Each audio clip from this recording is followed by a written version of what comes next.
মরুর বুকে আরও একটি ঈদ। পরিবার ও স্বজনদের থেকে হাজার মাইল দূরে থেকেও ওমানে বসবাসরত প্রবাসী বাংলাদেশিরা নিজেদের মতো করেই খুঁজে নিচ্ছেন ঈদের আনন্দ। নতুন পোশাক পরে ঈদের নামাজ আদায়, একে অপরের সঙ্গে কোলাকুলি আর বন্ধুদের সঙ্গে আড্ডায় মেতে ওঠার মধ্য দিয়ে এই দিনটি উদযাপন করছেন অনেকে। তবে উৎসবের এই বনিল আবহের মাঝেও সবার গল্প এক। জীবন ও জীবিকার কঠিন তাগিদে ঈদের এই ছুটির দিনেও অনেক প্রবাসী কর্মীকে ছুটতে হয়েছে নিজ নিজ কর্মস্থলে। ওমানের বিভিন্ন প্রান্তে ছড়িয়ে থাকা এমন প্রায় 1 ডজন প্রবাসী কর্মীর সঙ্গে কথা বলে এই দুই ভিন্ন চিত্র দেখতে পাওয়া গেছে। যাদের ছুটি মিলেছে তাদের সকালটা শুরু হয়েছে ঈদের জামাতে অংশ নেওয়ার মধ্য দিয়ে। নামাজ শেষে পরিচিত জনদের সঙ্গে কুশল বিনিময় আর দেশে থাকা পরিবারের সঙ্গে ভিডিও কলে কথা বলে তারা প্রিয়জনের অভাব পূরণের চেষ্টা করেছেন। অনেকেই দল বেঁধে আয়োজন করেছেন দেশীয় নানা পদের খাবারের। প্রবাসের একঘেয়েমি কাটাতে কেউ কেউ আবার ছুটে গেছেন ওমানের বিভিন্ন দর্শনীয় স্থানে।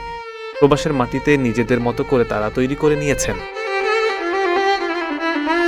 কিন্তু আনন্দ আর আড্ডার এই চিত্রটি ঈদের দিন ডিউটিতে থাকা প্রবাসীদের জন্য একেবারেই ভিন্ন। প্রবাস টাইমের সঙ্গে আলাপকালে তারা জানিয়েছেন, উৎসবের দিনেও তাদের কাছে দায়িত্ববোধটাই সবার আগে। সুপার শপ, পেট্রোল পাম্প, রেস্তোরাঁ কিংবা নির্মাণ শ্রমিক হিসেবে কর্মরত এই প্রবাসীদের কাছে ঈদের দিনটি অন্য 8-10টা সাধারণ কর্মব্যস্ত দিনের মতোই।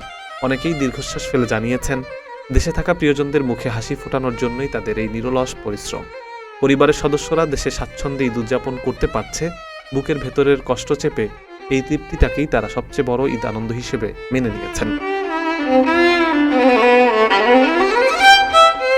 প্রবাসীদের জন্য নির্মাণ হচ্ছে দেশের প্রথম স্মার্ট সিটি, যেখানে থাকছে স্কুল, মসজিদ, হাসপাতাল, সুইমিং পুল, হেলিপ্যাড, পাঠাগার, জিম, সুপারমার্কেট, শিশু পার্ক সহ সকল নাগরিক সুবিধা।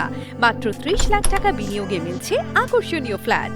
প্লাটিনাম ইনভেস্টরদের জন্য ঢাকা বিমানবন্দরে ভিআইপি প্রোটোকল সুবিধা।